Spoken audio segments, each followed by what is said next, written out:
tanan. Welcome sa atong Wednesday evening service.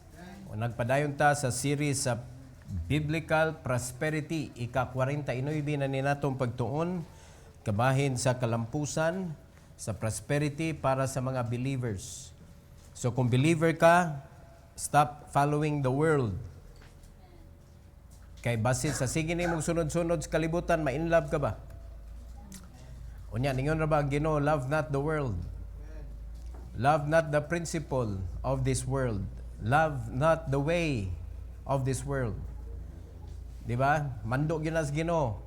Ngano man, kung mahigugma ka sa kalibutan, ang gugma sa Dios wala nagpabilin diha nimo. Kay ang kaning kalibutan manggod kaaway na sa Dios. No? So kung higugmaon nato ang kalibutan, lisod kaayo nga gihigugma sa nato ang Ginoo. We cannot love both. All right? So the title of this message tonight is When Purpose Prevails Over Profit. When purpose prevails over profit. Let's all stand. Magampo ta. Our gracious Heavenly Father, we are so thankful, Lord, for this opportunity once again nga matudluan mi kabahin sa biblical prosperity. And I pray, dear God, that you will bless us, Lord, with wisdom, allowing us to understand your ways. And thank you so much for the Bible that will teach us everything, and particularly tonight about prosperity. So I pray, dear God, that you will use me once again, empower me, O God, to deliver your message according to your will.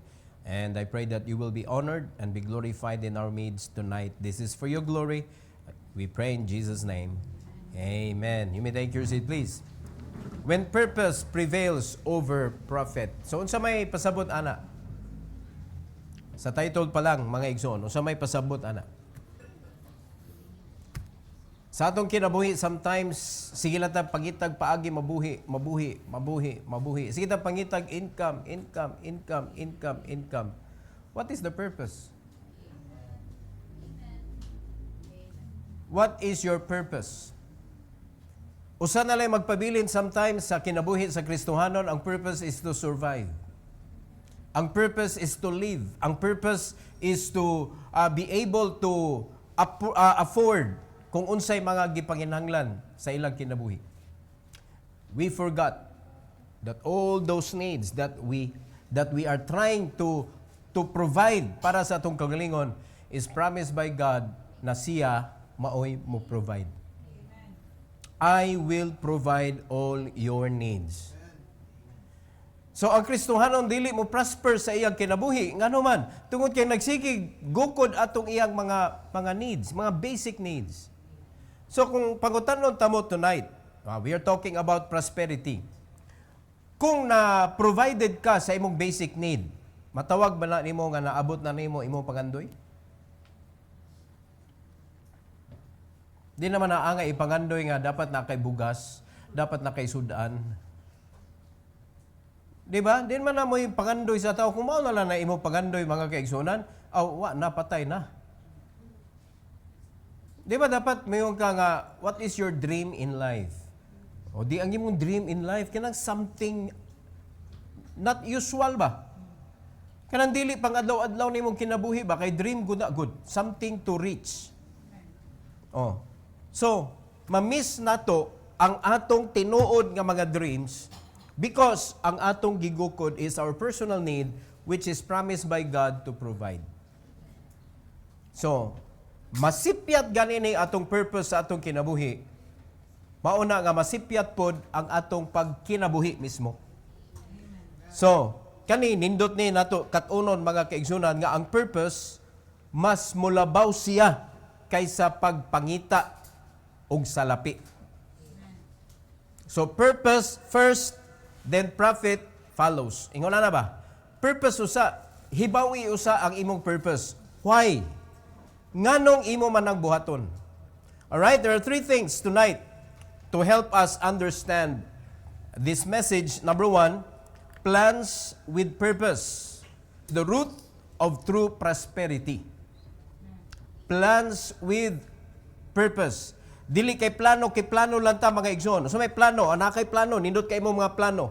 Pero unsa may purpose anang imong plano? Kaya usay ang ato magplano ta mga kaigsunan, puro sura jud padung dito sa selfish desire. Ang sentro sa atong mga plano kita, atong kinabuhi, atong kaugalingong pamilya. Wala gyud kalabutan mga igsoon ang buluhaton sa Ginoo, walay kalabutan ang mga nanginahanglan nga mga tao, walay labot na sila sa atong plano. Ako mapiksan maayo kun dili watay labot ana. They have their life. This is ours. Di ba? Pipila naman lang ka Kristohanon tonight nga sa ilang plano sa ilang kinabuhi mga igsoon, nag-unag yun na ang ilahang kanabitaw gisunod nga pattern is joy. What can I do for Jesus? Ani nga plan. Unsa may para sa Ginoo aning planuha. Then unsa may maangkon sa uban aning akong plano. Uwahay na lang ako. Di ba? To perfect the word joy. Sakto man na siya nga process mga igsoon kung gusto jud kag joy sa imong kinabuhi. Pero di oy, magplano ang mga Kristohanon, ang ato plano puro sa ato Kung i-appeal ganita og mga kalihukan, mayon day ka, what's in it for me? Unsa may ako ana, unsa may madawat nako, unsa may ato kaugalingon dayon ato i-consider oy. Di ba? Maghimo ganita og kanang buta nato negosyo, mayon niya pila may bahin nako ana. Wa pa gani ka nagpakita sa imuhang abilidad nga mukita bata? Mangayo na ka sa imong bahin. Mangutana na kag pilay imong bahin. Ato sa kaning palambuon. Tanan natong profit mukuha na tag unsay atong mga basic need, ihapak na to balik diha sa atong negosyo para modako. Mao na ang Pilipino kasagaran mapakyas sa negosyo. Ang mga Pilipino kasagaran dili mo lambo sa negosyo kay pag abot na sa kanang ilang profit, dili magunahuna sa ilang company. Ang ilang giunahuna, ang ilang kaugalingon. Bahala na si company. Dili nila punan ang puhunan ba? Ang ila is kanang as is na. Asa maginansya ani bi? Pila ko na. Away kalambuan na oy. Ang business dapat patubuon man. Di ba? So kani siya nagplano ka with purpose. Unsa may purpose nimo? Again, use the pattern joy. Pangaigsoon. Jesus first, others next, and then you. Mauna siya ang ugat padulong sa imong prosperity. True prosperity begins when our plans are not just personal but prayerful. So when you pray, mga kaigsunan, bati man sa masina kag pray, ikaw ra gyud pirmi imong i-pray. Why lami nang ampuaw puro sila ikaw kada bukan nimo sa imong baba, Lord panalangin ko karon. Ang uban di ay. Lord tagay kog safety karon, ang uban di ay. Lord giyahi ko sa akong paglakaw karon, ang uban di ay. Puros lang atong kaugalingon atong i-submit sa Ginoo. So ang atong kalampusan sa kinabuhi magsugod na mga kaigsunan kung ang atong mga plano sa kinabuhi dili siya personal lang. Kung dili giampo gyud nimo, giniyahan kas Ginoo, and you know how God will guide you. Dili jud ka giyahan sa Ginoo nga mahimo kang selfish. Dili ka giyahan sa Ginoo nga mahimo kang usa ka tawo nga ang imo lang gi-consider sa imong kinabuhi is yourself.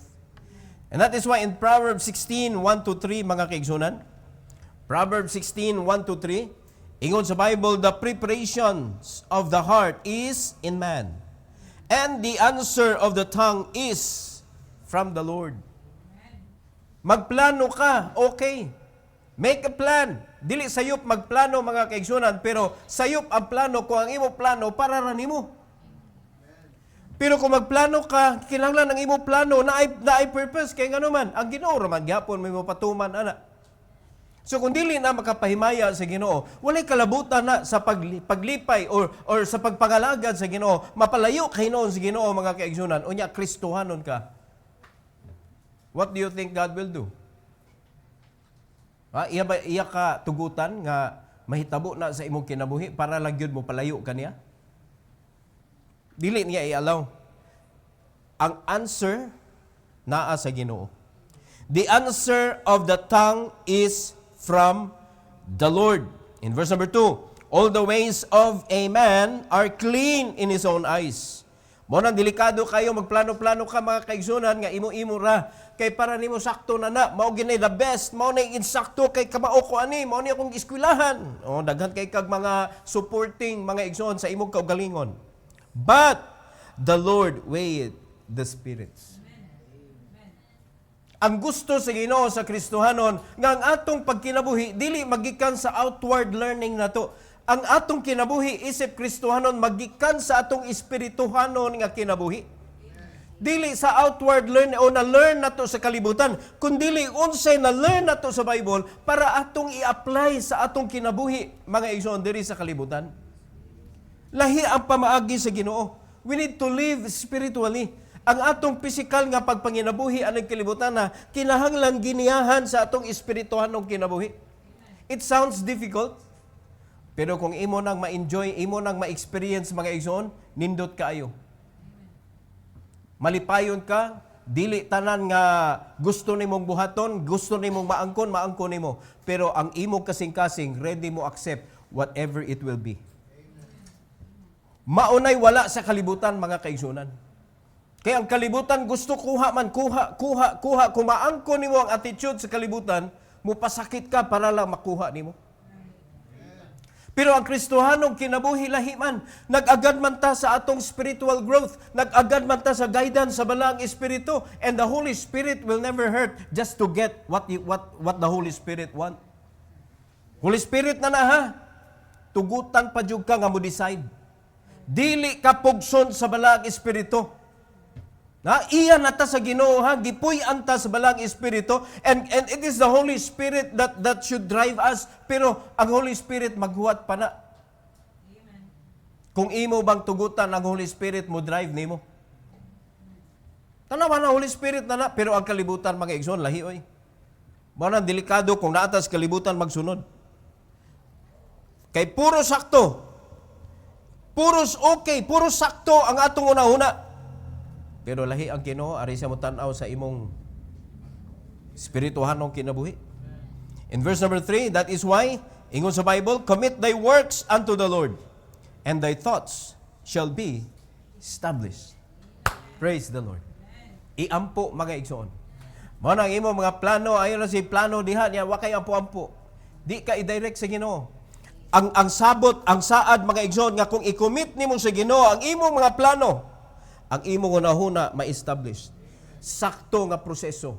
Giniyahan sa balang espiritu. Jesus first, others next, you last. Mauna mga igsoon. Mauna ang Kristohanon nga ingon ana ang iyahang prinsipyos kinabuhi. Mauna makita nato joyful siya, mo ni simbahan, joyful siya mga lagad, bisang gikapoy joyful siya kay dili niya mabati ang kakapoy sa iyang lawas because ang iyahasan gitagaag kabugaton ang espirituhanon niya nga side sa kinabuhi. Malipayon man ta. Mao man ay something nga dili masabtan sa mga backslider. Mao na something nga di masabtan sa mga unbelieving people, especially ato mga loved ones. Sila mo yung number one persecutor nato mga igsoon. Nga ikaw gikapoy na ka, ino pagod ka giabusaran na magkaana inyong simbahan. Mga igsoon, wa man sila kasabot sa imong joy. Wa man sila kasabot unsay gibutang sa Ginoo diha sa imong kasing-kasing because they cannot feel it. They cannot experience it. Only those Christian mga kaigsunan nga naagyoy pagtuo diha sa Ginoo. And their plan has purpose. Are you listening? Unya ang ilahang plano, ang ilang tinguha gyud sa kinabuhi is to honor God. Honoring the Lord. Committing our works to the Lord transform fleeting ambition into lasting fruit. Unsay pasabot anang fleeting ambition? Kana bang mo spark lang ba? Dili gyud siya kakayo. Igo ra siya mo flash. Pero di gyud siya kahayag. Ingon ana siyang fleeting ambition. Daghan kita mga ambisyon, atong plano nato diha gibuhatan nato plano atong mga ambisyon pero igo ra diha. Wa gyud siya ka pursue. Mga igsoon. Pero agion nato diri sa Ginoo, lasting fruit. Kung paghiya lang kita sa Ginoo, mga igsoon, kung ato lang yung i-commit sa Ginoo, ang atong angeng buhaton, sa plano pa lang, imo nang gi-commit sa Ginoo. Sa dihang imo na siya nga buhaton, imong gi-commit sa Ginoo, Lord, ako na ning trabahoon, ang imong gipatrabaho nako. Adi ma-transform ng imong fleeting ambition into lasting fruit. Diba? So, kung ang inaan mo karon, fleeting ambition, morabag, sa pangandoy lang, sa damgo lang, diha ra ka, kisa man diri ka nang makahinumdum ka sa imong gidamgo. Kaya magdamgo ka ba niya, imog yung ma-recall nimo ba? Kasi nakasuway, nakanagdamgo ka niya, na-recall nimo. Nindot ka ayo, usay, kanang magdamgo ko nga mulupad ko. Ma-recall pa na ko eh. Unya nay usay damgo na ko nga bisag usaon na kog dagan, di man jud ko mo iswag. Di man jud ko hinay ano man ni. Sa akong damgo mayon ba ko, sige lang damgo ra man sad ni. Nagdamgo bitaw ko nga ang sakyanan na wagtang mga igsoon. Sigo pangita nga ano ko ni asa diri ra man jud to nako gikuan. Pagkuman ko damgo ra ni, ay damgo ra ni. Pagmata na ko damgo lagi. So say makabantay ta ba? No? Pero mga igsoon, ayaw himo ang damgo lang. Fleeting ambition. Wala gid siya na himong reality. Pero ang kaning Ginoo, ang iyang ma-offer nimo is lasting fruit. Ang ma-offer sa yawa, fleeting ambition. Puros ra gyud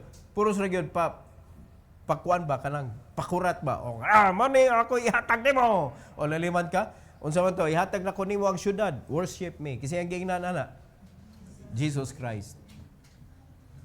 Fleeting promise. Wagi klaro gyud. No, aritas Ginoo mga igsoon. Number 2, paths with peace. The result of righteous pursuit. Ang kinabuhi, ang atong pagkinabuhi nga malinawon. Ang dalan nga atong gisubay, dalan sa pagkamalinawon.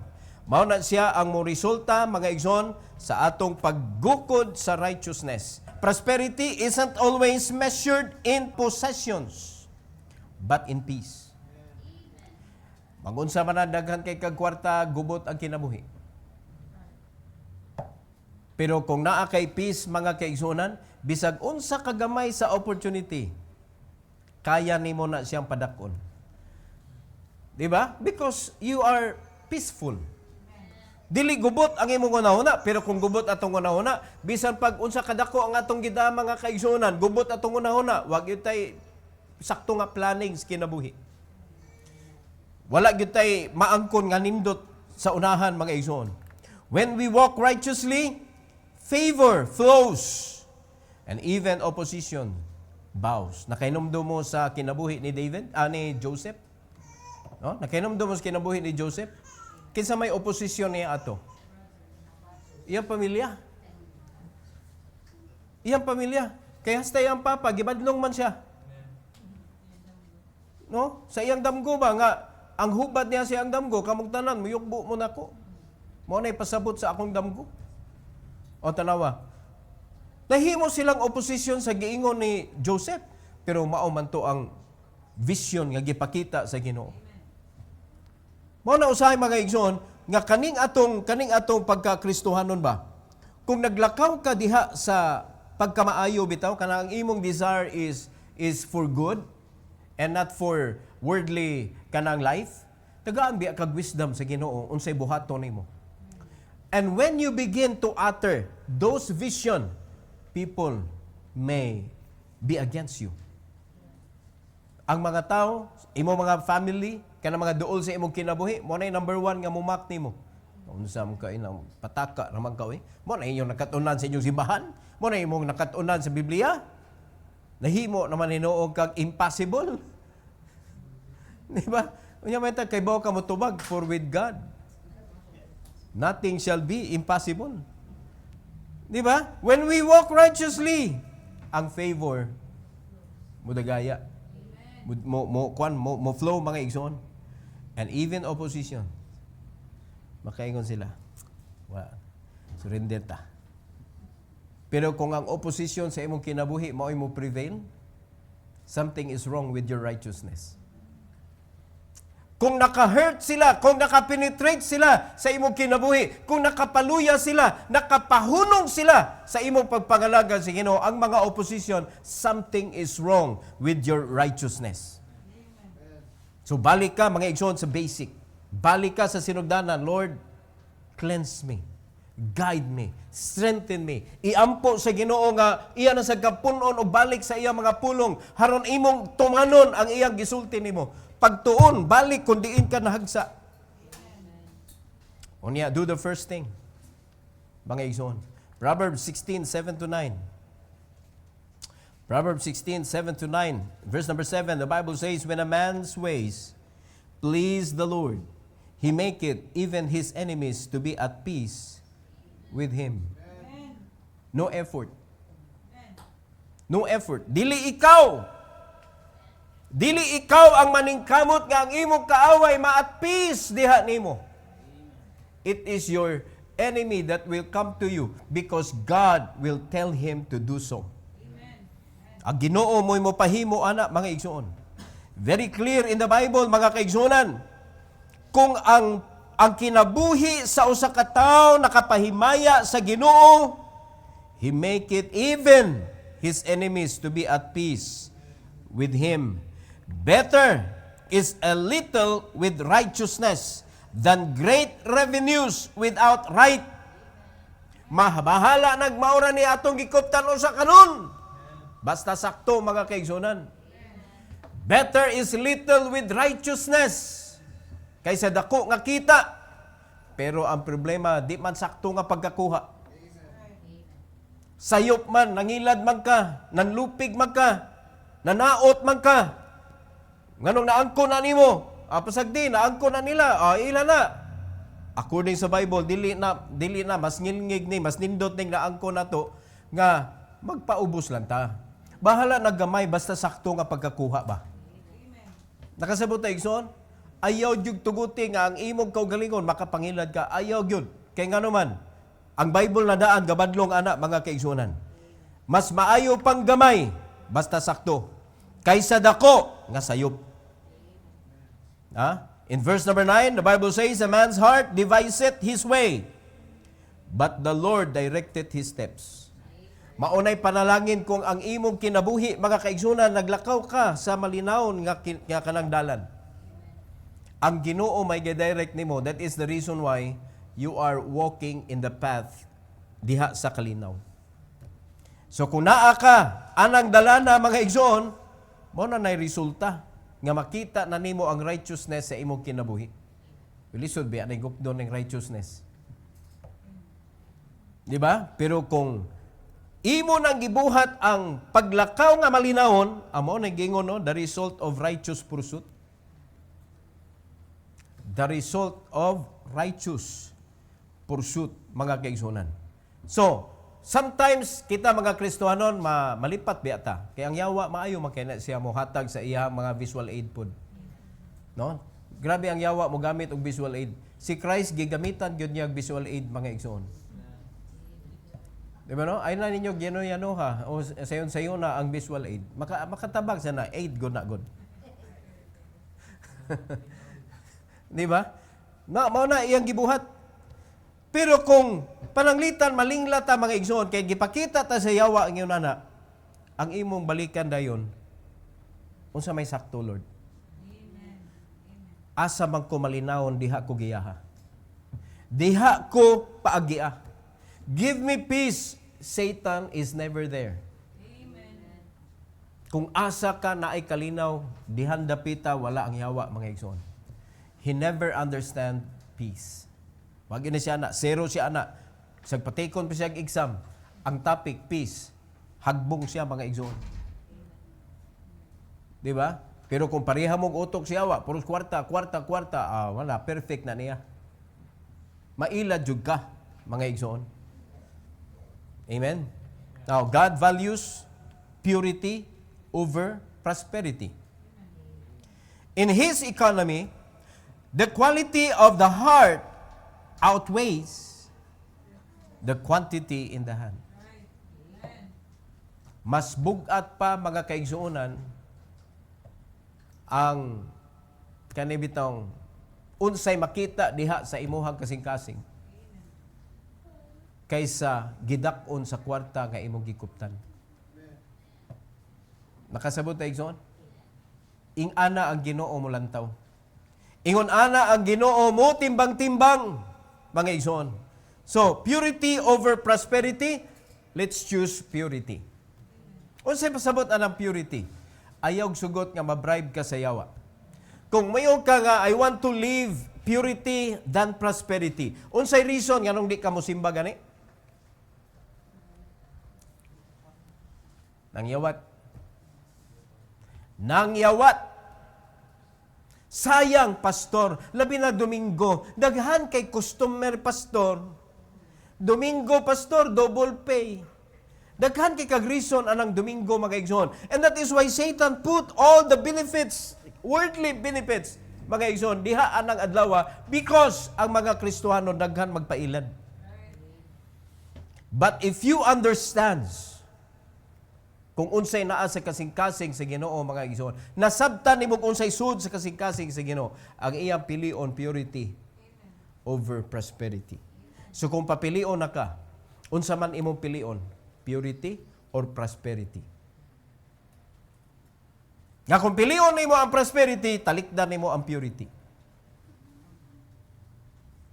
So sa may mo, unsay pilion nimo?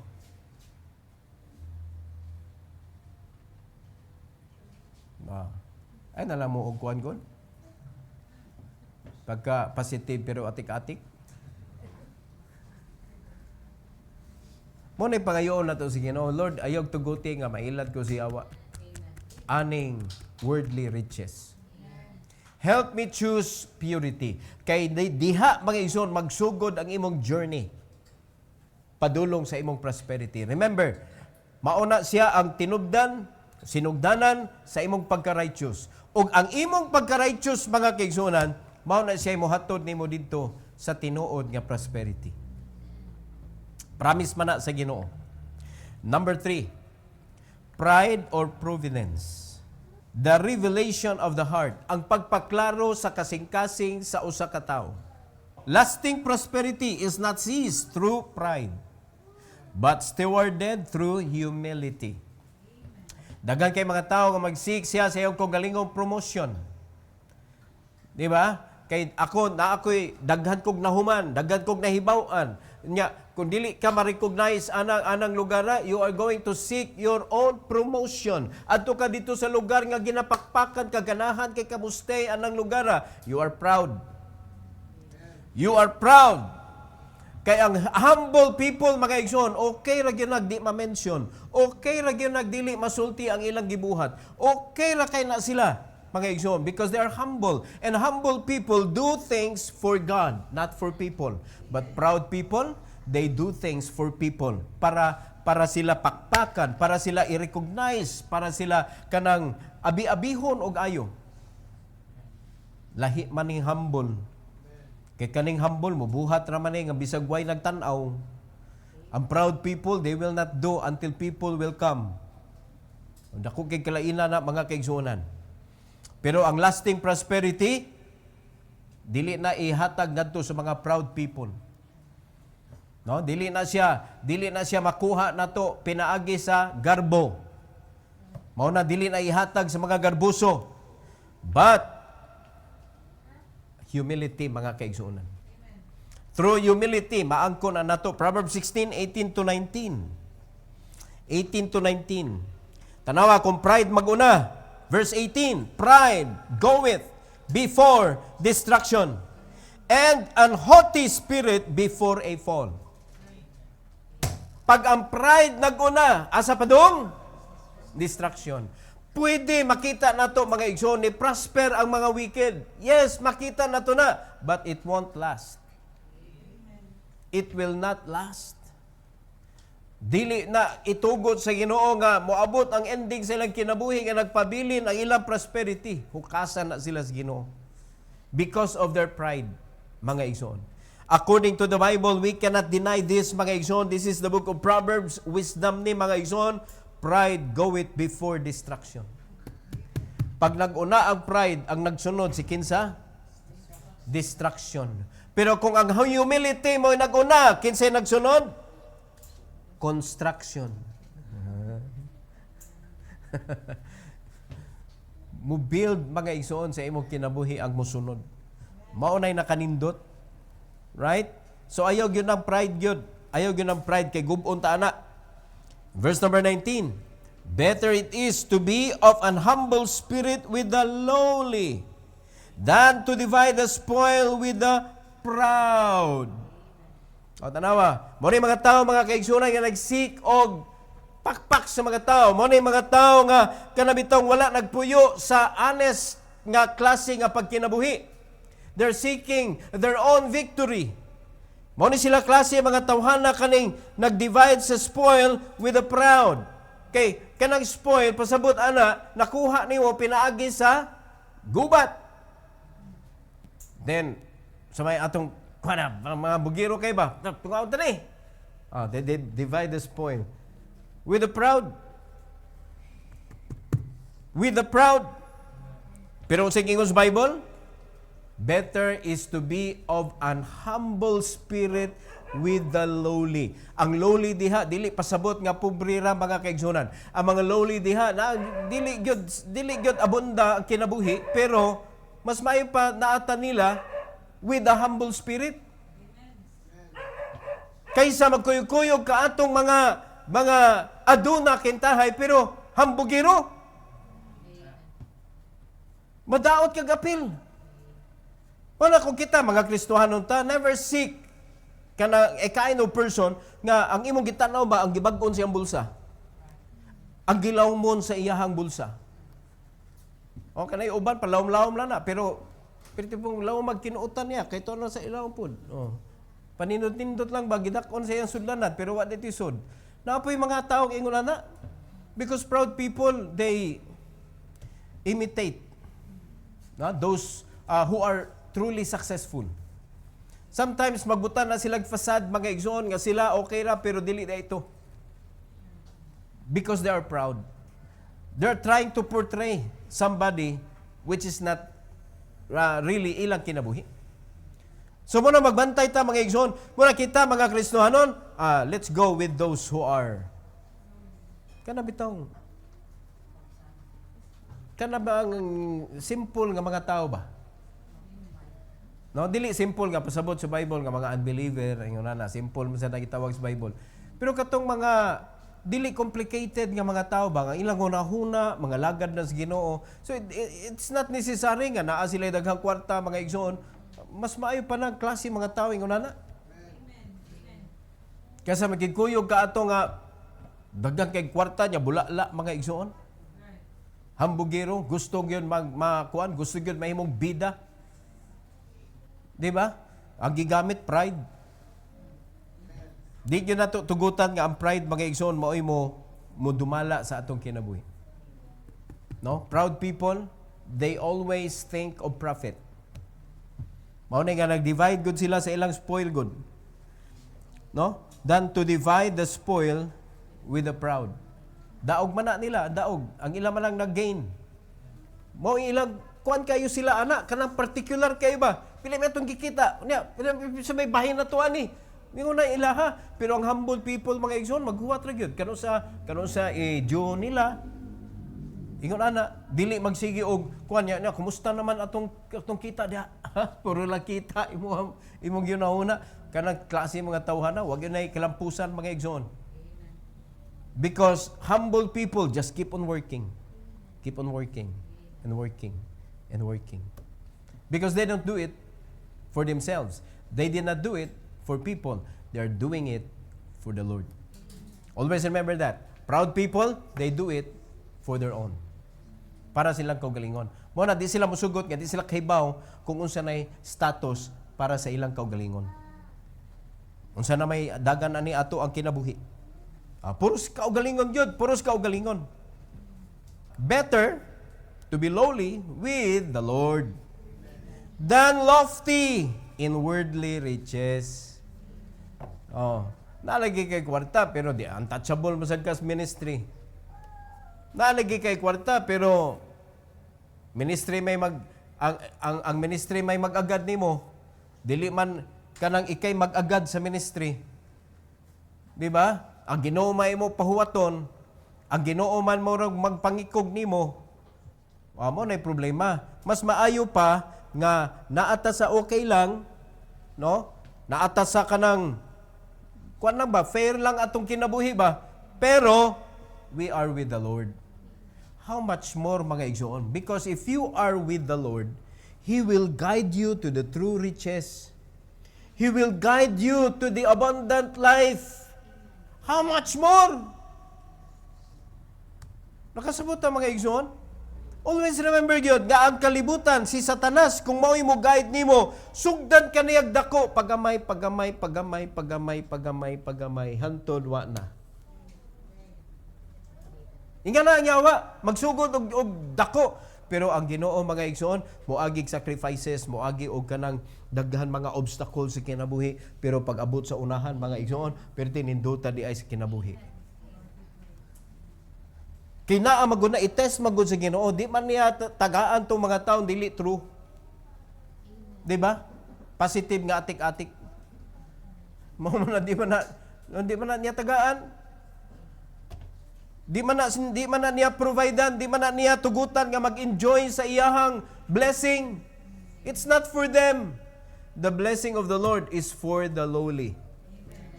Is for the humble. To those who believe in Him, to those who obey His word. To anak dito, padung ang iyang panalangin. So, dili nato tugutan ang atong kaugalingon mga igsoon nga matakdan ta aning mga garbuso. Dili nato tugutan nga makupya nato ang prinsipyo sa kalibutan nga puros lang self. I.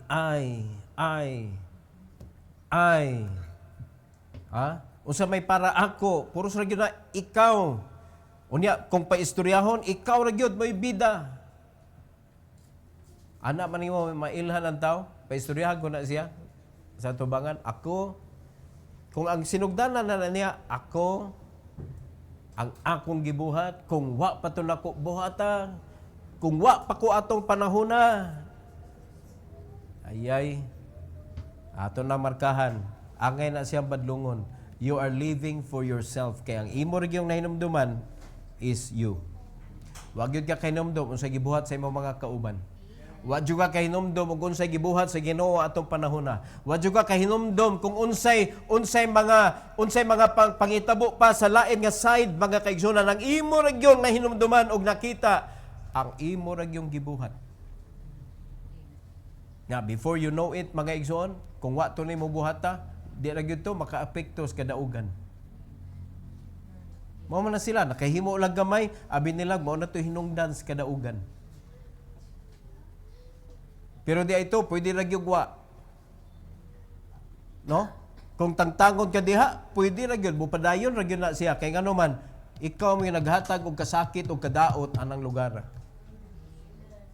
Proud people never give something good for any group or institution. Bisan sa pamilya, gubo na mga kaigsuonan. Pride is destructive. Kung mao na'y tugutan imo nga naa sa imo kasing-kasing, then you are destructive. Bisag asa pagkaibutang. But practice humility. Live a life in a humble way. Ayaw tuguti mga igsoon nga self-kapirmi. So para maangkon nimo ang pagkamapausanon, let Jesus be the leader of your life. Let Jesus take the lead. Mga igsoon, you just follow. Sunod ra gyud ka. So kung mayon ang Ginoo arita agi diri, ayaw na complain. Lord, sure ka? Ginoo na imo pangutanon hinoon sure ka?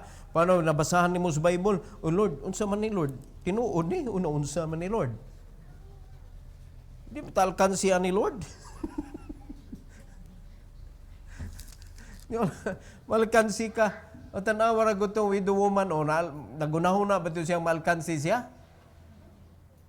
No, kung ato itong tugutan, kaya nisugot man siya nga iya ipakaon usa ni Elijah, sige lang, kani, tao man is Ginoo niya, og ako'y mukaon na ni, patay man gyapon. Mas may pa ni makapangalagad tas taos Ginoo, mamatay ra man ta gyapon. O, kung tugutan na to, ana nga, side ba? Kaya gipakaon mag niya without murmuring.